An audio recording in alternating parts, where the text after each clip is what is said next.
శ్రీ గురుభ్యో నమః. దిగంబర దిగంబర దత్తా దిగంబర శ్రీపాద శ్రీవల్లభ దిగంబర శ్రీ నరసింహ సరస్వతి దిగంబర దత్త మహారాజ్కి జై. ఈ గురువు దగ్గరికి వచ్చేసరికి ఆ గురువు దగ్గర ఎలా ఉండాలి ఏంటి అని ఇన్నిసార్లు చెప్పినా నాకు ముందుగా ఎక్కువ ఫోన్లు అవే వస్తున్నాయి.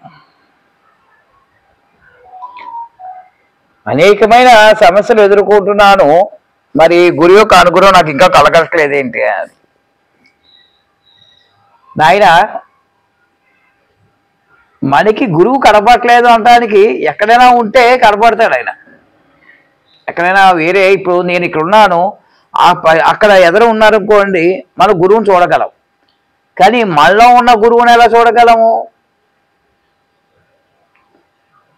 అందుకనే మన రమణ మహర్షి గారు కూడా ఒక మాట అన్నారు. నేను అనే మాట నుంచి ఆయనకి మొదలైంది ఆయన జీవితం. అందుకే మనకి మనం తెలుసుకోగలిగినప్పుడు మనలో ఉన్న గురువుని తెలుసుకోగలుగుతాం.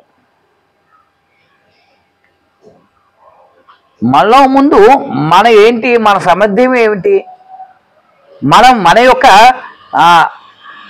ఈ యొక్క కార్యాచరణ ఏంటి, మనం ఏం చేయగలగాలి, మన కర్తవ్యం ఏంటి, ఇవి తెలుసుకోగలిగినప్పుడు గురువు మనకి స్పష్టంగా కనపడతారు. ఉదాహరణకి మన అబ్బాయికి ఎవరికైనా ఒక ఎలక్ట్రీషియన్, ఒక మోటార్ మెకానిక్ అనుకుందాం, మోటార్ మెకానిక్ నేర్పాలి అనుకుంటాం. ఆ మోటార్ మెకానిక్ నేర్పాలనుకున్నప్పుడు ఆ కులవాడికి ఏం చేస్తాం? ఒక మెకానిక్, ఒక నైపుణ్యం కలిగిన వాడి దగ్గరికి ఆ కులవాడిని తీసుకెళ్ళి ఆ మెకానిక్ నేర్పిస్తాం. అంటే అక్కడ ఈ యొక్క కుమారుడికి గురువు కనపడతాడు అన్నమాట. మెకానిక్ బాగా నైపుణ్యం ఉన్నవాడు, మరి నేర్పేవాడు గురువే కదా. అంటే మనకి ఏది కావాలి అన్న నిర్ణయం ముందు మనం తీసుకోగలిగితే, మనం ఏది చెయ్యాలి, ఎక్కడికి మన గమ్యం ఏంటి అనేది మనం తెలుసుకోగలిగితే మనలో గురువు మనతో మాట్లాడతాడు. అంతేగాని స్వామి నాకు 10 లక్షల అప్పులు ఉన్నాయి, తీర్చలేదు, ఇప్పటికి నేను సచ్చరిత్ర 8 సార్లు చేశాను, గురు చరిత్ర 12 సార్లు చేశాను, సిద్ధమంగళ సూత్రం రోజుకు 11 సార్లు చదివాను, ఇంకా నాకు 10 లక్షల అప్పు తీరలేదు అంటే అది ఎప్పటికీ తీరదమ్మా,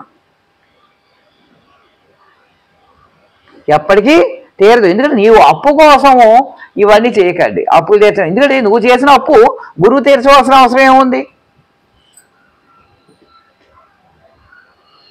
కానీ తీరుస్తాడు. ఎలాగా? స్వామి, నేను ఈ 10 లక్షల అప్పు ఉంది, అది నేను ఇలా తీర్చాలనుకున్నాను, దానికి ఒక మార్గం చూపించండి, నేను ఒక వ్యాపారం చేసి సంపాదించి అప్పు తీరుద్దాం అనుకున్నాను అని అనుకుంటే ఆ వ్యాపారం చేసడంలో ఆయన చేనో తెచ్చి అందులోకి అభివృద్ధిలోకి వచ్చి అది ఆ రకంగా అప్పు తీర్చడం అనేది జరుగుతుంది. లేదా పలానా ఒక భూమి ఉంది, అది ఒక అమ్మకానికి పెట్టాను, అది అయితే అప్పు తీరుతుంది అనుకున్నప్పుడు స్వామితో మనం మాట్లాడగలిగితే, స్వామి నాకు ఇలా ఉంది, ఇది అప్పు తీరితే అప్పు తీరుతుంది అని. కేవలం ఇదంతా ఈ క్రియ అంతా కూడా మీరు దయవుంచి ఇవి చేస్తున్నప్పుడు నేను గురు భక్తులను మాత్రం చెప్పుకోవద్దు. ఎందుకంటే ఇచ్చిపుచ్చుకోవడం వ్యాపారం లాంటిది. గురువుని ఎప్పుడు నమ్మాలంటే నువ్వు నిస్వార్థంగా సేవ చేసుకుంటూ వెళ్ళిపోవాలి స్వామిని. చాలా కరెక్ట్గా మనం పని మార్గాన్ని ఎంచుకున్నప్పుడు ఆ మార్గంలో చేసుకుంటూ వెళ్ళిపోయినట్లయితే చేస్తూ గురువు యొక్క అనుగ్రహాన్ని పొందగలం. అదే గురువు అనుగ్రహం ఎలా పొందాలి అని చాలామంది అడుగుతున్నారు. కొంతమంది నోములు చేస్తున్నారు, కొంతమంది పారాయణాలు ఇంటికి వచ్చి పారాయణాలు చేస్తారు, కొంతమంది విగ్రహాలు పట్టుకొచ్చి మన ఇళ్లలో పెట్టి అభిషేకం చేసుకుంటూ ఉంటారు. నన్ను అడుగుతున్నారు, మరి మీరు ఏం చేస్తారు స్వామి అని. నేను నా యొక్క బాధ్యత ఏంటంటే మీ గురువుని చూపించడం. నేను మీ ఇళ్ళకి తిరగవలసిన అవసరం నాకు లేదు.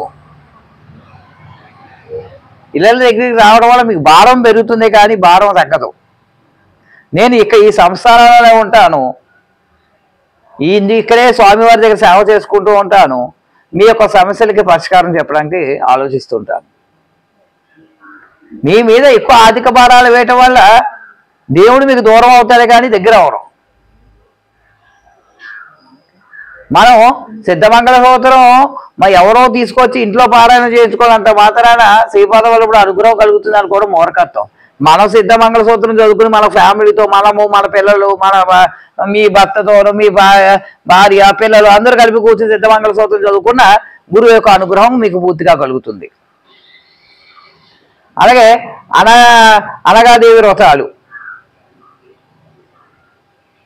చక్కగా మనం అంటే ఇది కూడా నేను ఏం చెప్తున్నానంటే ఖర్చు తక్కువ కూడితో ఉన్న పని భక్తి ఎక్కువగా ఉండి చేయవలసి ఉంటుంది. ఖర్చు తగ్గించాలి, భక్తి ఎక్కువగా ఉండాలి. ఈ రోజుల్లో భక్తి తక్కువగా ఉన్నది, ఖర్చు ఎక్కువగా అవుతున్నది. దానివల్ల గురువులు దూరం అవుతున్నారు. చాలామంది నాకు అనారోగ్యం వచ్చేస్తుంది స్వామి, నన్ను ఏం చేయమంటారు? నీ ఏదైతే అనారోగ్యం ఉందో దానికి నువ్వు ఔషధాన్ని వాడవలసిందే. దాని ఫలితం వచ్చేలాగా స్వామి చూస్తారు. మీకు అర్థమైందా? నీవు ఔషధాన్ని మానకూడదు. నీ ఔషధాన్ని వాడుతూ ఉంటే ఔషధం నీకు బాడీకి ఉపయోగపడేలాగా స్వామి చూస్తారు. అది వెంటనే తగ్గేలా చేస్తారు. కానీ కొంతమంది మొన్న మధ్య నేను ఒక ఆయన వచ్చి ఇంట్లో ఏవో వ్రతాలు చేస్తే ఆ రోగం తగ్గుతుందని కొన్ని రోజులు చేసేస్తారు. ఇంకా తగ్గలేదు స్వామి, మీరేమైనా నాకు చెప్తారా లేదా ఏదైనా కడతారా ఈ తాయితు అని. భక్తి ఉండొచ్చు కానీ మూఢభక్తి ఉండకండి. నీవు హాస్పిటల్కి వెళ్ళాలని రాత ఉన్నట్లయితే నువ్వు హాస్పిటల్కి వెళ్ళవలసిందే. కానీ హాస్పిటల్ నుంచి తొందరగా నువ్వు బయటకు వచ్చేలా స్వామి చూస్తారు. నీవు అనారోగ్యానికి గురి అయినట్లయితే ఔషధం నువ్వు వాడుతున్నట్లయితే ఆ ఔషధం నీకు పనికొచ్చేలా చేసి అది వెంటనే తగ్గి ఆ విధంగా మనము ఆ యొక్క ఔషధాన్ని వాడవలసి ఉంటుంది. ఆ మందులు ఏదైతే వేసో దాని ప్రతిఫలం వచ్చేలాగా చేస్తారు. నేను అనేక సార్లు చెప్తున్నాను, గత వీడియోలో కూడా చెప్పాను. నీకు ఒక యాక్సిడెంట్ రాసి ఉంది, దాని తీవ్రత స్వామి తగ్గిస్తారు అంతే. లేదా ఆ యాక్సిడెంట్ అయినప్పుడు నిన్ను రక్షించడానికి దగ్గరలో ఎవరినో ఒకరు పెడతారు. లేదా దగ్గర హాస్పిటల్లో ఉన్న చోట దగ్గరలో నీకు యాక్సిడెంట్ అయ్యేలా చేసి వెంటనే సేవ్ చేస్తారు. విధిరాతని తప్పించలేదు, దాని తీవ్రతను మాత్రమే తగ్గించగలరు. ఒక ఆయన నాకు ఫోన్ చేసి, నేను సుమారు ఎంతో కొన్ని కోట్ల వ్యాపారం పెట్టుకోవడానికి గనకాపురంలో ఉన్నానండి నేను, అది లాస్ అలాగా లాస్ వస్తున్నది అని అంటే, నేను గత వీడియోలో కూడా ఇదే విషయాలు చెప్పడం జరిగింది. ఎవరో కూడా మీ వ్యాపారాల మీద మీరు పూర్తిగా దృష్టి పెట్టాలి. అంతేకాని కురుపురంలోనో పిఠాపురంలోనో లేకపోతే గనకాపురంలోనో కూర్చుని మీరు పాలన చేసే అంత మాత్రాన మీ వ్యాపారాలు అభివృద్ధి చెందవు. కాబట్టి అందరూ కూడా స్వామి మీద దృష్టి పెట్టండి. మీ పనులు మీరు చేసుకుంటూ ఉండండి. మీ బాధ్యతలు పూర్తిగా నిర్వర్తించండి. మా కుటుంబంలో అనేక కలహాలు వస్తున్నాయి, మరి ఆ కలహాలు తక్కువ ఎందుకు దేనివల్ల వస్తాయో తెలియట్లేదు నాకు అంటారు. నేనేమంటానంటే, స్వామి ఇంట్లో కలహాలు రావడం కూడా తగ్గిస్తారు. కానీ నీ వల్ల ఏమైనా కుటుంబంలో కలహాలు వస్తాయేమో ఒకసారి ఆలోచించుకో. ఎందుకంటే నేనున్నాను, నా ఇంట్లో నేను కలహాలు సృష్టిస్తుంటే నేను ఆలోచించాలి కదా. నా నోరు ఆయన కంట్రోల్ చేయాలన్నది స్వామి తప్పది. మనకి మనం ఎలా ఉన్నాం అన్నది కూడా తెలుసుకోగలగాలి. శ్రీపాద వాళ్ళ యొక్క భక్తులు కానీ దత్తభక్తులు అందరూ ఒకటే. దత్తభక్తులు అందరికీ నేను చెప్పేది ఒకటే, ముందు నీకు నువ్వుగా తెలుసుకో. నిన్ను నువ్వు తెలుసుకో రోజున నువ్వు చాలా సంతృప్తిగా ఉంటావు. నీ దగ్గర నువ్వు గురువు నీ దగ్గర ఉన్నాడో నీకు అనుకున్నప్పుడు నువ్వు ధైర్యంగా ఉంటావు. ఆ ధైర్యము నువ్వు సనగిలిపోవు. కానీ దత్తభక్తులు ఏం చేస్తున్నారంటే, దత్తుడున్న ధైర్యంతో పాటు అనేకమైన మూఢనమ్మకాలకి దాసోహం అవుతున్నారు. ఆ దాసోహం ఎంత ప్రమాదకరంగా ఉంటున్నదంటే, అటువంటి ధైర్యాన్ని కోల్పోవద్దు. చాలామంది దత్తభక్తులు ఎవరో కొంతమందిని నమ్మి డబ్బు పరంగా నష్టపోతున్నారు. దయవుంచి మన దత్తభక్తులు ఎవరు కూడా ఆర్థికంగా ఎవరు నష్టపోకండి. ఎందుకంటే ఇప్పుడు ఈ శివహరి గారు అనేది కేవలం మాట వరకే, కానీ అసలైనది శిశలైన వ్యక్తి మన శ్రీపాద శ్రీవల్లభుడే. ఒక శివహరి గారు నేను మిమ్మల్ని లక్షలు తెమ్మంటే ఒకసారి ఆలోచించండి, శివహరి గారు మాత్రమే తెమ్మంటున్నారా లేదా శ్రీపాద వల్లభుడు తెమ్మంటున్నారా? నీ ఇంట్లో గురుచరిత్ర పారాయణానికి నీవు పనికి వస్తావు కదా, నీవు గురుచరిత్ర పారాయణం నువ్వు చేయగలవు కదా. ఎవరో యోగిని తీసుకొచ్చి గురుచరిత్ర పారాయణం చేయించవలసిన అవసరం లేదు. చక్కగా మీ ఇంట్లో అందరూ కూర్చుని మీరు గురుచరిత్ర పారాయణం చేయండి, లేదా సచ్చరిత్ర పారాయణం చేయండి, శ్రీపాద వల్లభుడి యొక్క పారాయణం చేయండి. ముందుగా గురువు ఉన్నాడు కాబట్టి నన్ను రక్షిస్తాడనే నమ్మకం నీలో ఉంటే, గురువు ఉన్నాడు కాబట్టి నన్ను ఈ గవర్నమెంట్ ప్రభుత్వ ఉద్యోగం నన్ను అర్హుడుగా మారుస్తారు అని నీకు నమ్మకం ఉన్నట్లయితే, గురువు ఉన్నాడు కాబట్టి నన్ను ఈ పరీక్షలో పంచే ఫలితాలు ఇస్తారు అని నీవు నమ్మగలిగితే, నీవు గురువు ఉన్నాడు కాబట్టి నా దాపత్య జీవితం సక్రమంగా సాగుతుందని నువ్వు అనుకున్నట్లయితే అయ్యి తీరుతుంది. ఒకవేళ అవి అవ్వలేదు అంటే నీ నమ్మకంలో ఎక్కడ లోపం ఉందని ఆలోచించుకో. మనము ఇంటికి వెళ్ళటానికి నీవు ఇంటికి చేరుకోవడానికి ఎక్కడికైనా సరే నీవు గమ్యం ఒకటే, నీ ఇంటికి చేరుకోవడం. ఆ గమ్యం ఏ ఊర్లో అయితే నీ ఇల్లు ఉందో అక్కడికి వెళ్ళాలి. నువ్వు ఎక్కడికో చోటకి వెళ్తే నీ ఇంటికి వెళ్ళగలవా? వెళ్ళలేవు కదా. అలాగే గురువు, సరైన గురువుని ఎక్కడైతే ఉన్నారో ఆ గురువుని నమ్మగలగాలి. కాబట్టి ఇంకా అనేక విషయాలు మనం చర్చించుకోవాల్సి ఉంటుంది. నెక్స్ట్ వీడియోలు ఎక్కడి నుంచి ప్రతిరోజు లేదా 2 రోజులకు ఒకసారి. అలాగే మోకాళ్ళ నొప్పులండి, నేను పొద్దున లేచి స్నానం చేయలేను, నేను కొత్తగా 7 రోజులను పారాయణ పూర్తి చేయలేను. అమ్మ తల్లి, నిన్ను ఇలా చేయమని ఏ గురువు గారు చెప్పట్లేదు. నీ గురు చరిత్ర ఎలా అయినా చేసుకో, నువ్వు చదివా లేదా, నీ భక్తి ముఖ్యం. ఇక్కడ గురువు యొక్క అనుగ్రహం ఎలా పొందాలి అని అడుగుతున్నారు. అది చాలా ఈజీ పని, చాలా ఈజీ పని. నీ దృష్టి గురువు మీద పెట్టు, నీ దృష్టి మాత్రమే పెట్టు, నీ మనసు మాత్రమే పెట్టు. నీ ధనాన్ని కాదు ఇక్కడ, నీ అంగు ఆడపటాలు కాదు ఇక్కడ కావాల్సింది. నీ మనసు ఉందా లేదా నువ్వు వేసే గజమాలు ఉందా, నీ యొక్క దృష్టి ఉందా లేకపోతే నువ్వు పంపించే ప్రసాదాల మీద ఉందా? నీ దృష్టి నువ్వు ఎవరో గురువు అని చెప్పుకొని ఆ గురువు మీద ఉందా, దత్తాత్రేయుడి మీద ఉందా? అది ఆలోచించుకో. అనేకమైన దత్తక్షేత్రాలు తిరిగేంత మాత్రం గురువు అనుగ్రహం కలగదు.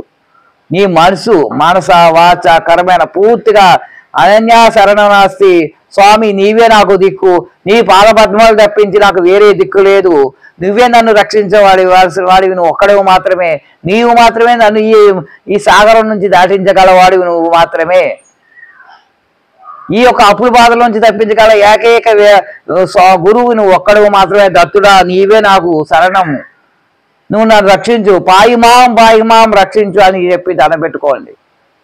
అంతేగాని స్వామి రక్షించండి, స్వామి దత్తాత్రేయుడ, స్వామి రక్షించండి సుబ్రహ్మణ్య స్వామి, రక్షించండి అయ్యప్ప స్వామి, రక్షించండి సాయిబాబా, రక్షించండి అనేక రకాల దేవుళ్ళు పెడుతుంటే నువ్వు ఎలాగైతే మన 10 మందిని అడిగితే సాయం పడితే ఎవరో ఒకటి చేస్తాడు అనుకున్నట్టు ఇంతమంది దేవుళ్ళు, ఇంత కన్ఫ్యూజన్ నీలో ఉంటే నిన్ను ఎవరు రక్షిస్తారు? నువ్వు ఏమీ కన్ఫ్యూజ్ అవ్వద్దు. నిన్ను రక్షించేవాడు వాడు నీ ఇంటి ముంగట ఉన్నాడు. నువ్వు ఒక్కసారి తలుపు తీసి లోపలికి పిలువు, నీ గృహాన్ని శుభ్రం చేస్తాడు, నీ మనసుని శుభ్రం చేస్తాడు, నీవు ఏదైతే లోట్లు అనుకున్నావో ఆ లోట్లన్నీ తీర్చేస్తాడు శ్రీ దత్తాత్రేయుడు. నెక్స్ట్ వీడియోలో మనం గతంలో కూడా అనుకున్నాం, చెప్పలేకపోయాం. ఈ కోడల జాగృతి గురించిను, అలాగే ఈ చాలామంది క్యాసెట్స్ కొన్ని, అలాగే వీటి యొక్క వాటి ఇంకా రకరకాల వాటి గురించి కూడా చాలామంది మోసపోతున్నారు. ఈ ఏదో ఎనర్జీ సంబంధించిన క్యాసెట్స్ వాటి డబ్బులు తీసుకున్నామండి 50,000. హీలింగ్ ఎనర్జీకి సంబంధించిన వాటిలో కూడా చాలామంది మోసపోతున్నారు. దత్తభక్తులు అన్నిటికీ వాళ్ళందరికీ దూరంగా ఉండండి. నేను మిగతా వీడియోలో ఇంకా విపులంగా చెప్పడానికి ప్రయత్నిస్తాను. జయ గురుదేవ దత్త. దత్తభక్తులందరికీ చిన్న మనవి, మనము ఒక మంచిని అనేది ప్రచారం చేయడం చాలా అవసరం. దత్తుడి యొక్క ప్రచారంలో మనం అందరూ భాగస్వాములు అవుదాం. నా వీడియోని షేర్ చేయండి అందరికీ షేర్ చేసినట్లయితే అందరికీ కూడా మంచి వాక్యాలు అందరికీ వెళ్తాయి. అలాగే ఈ పశ్చిమ గోదావరి జిల్లా పాలకొల్లు గ్రామానికి దగ్గరలో ఒల్లూరు అనే గ్రామంలో ఉంది మా క్షేత్రము. ఈయన శ్రీపాద శ్రీవల్లభులు దత్తాత్రేయుడు ఉన్నారు. ఇక్కడ మరో ముఖ్యమైన గురువు మల్లంగ బాబా గారు ఉన్నారు. ఆయన మల్లంగ బాబా గారి యొక్క సూక్ష్మ రూపంలో మాకు చెప్పినప్పుడే ఈ శ్రీపాద శ్రీవల్లభుడు అనే దర్శనం అయ్యటం జరిగింది మాకు. కాబట్టి అందరూ ఎవరైనా రావాల్సిన వాళ్ళు నసా పాలకొల్లో రైల్వే స్టేషన్ ఉంది, అలాగే బస్సు సౌకర్యాలు ఉన్నాయి. చక్కటి ఈ క్షేత్రాన్ని మీరు అందరూ దర్శనం చేసుకుని గురువు యొక్క అనుగ్రహాన్ని పాత్రలు అవుతారని కోరుతున్నాను. జయ గురుదేవ దత్త.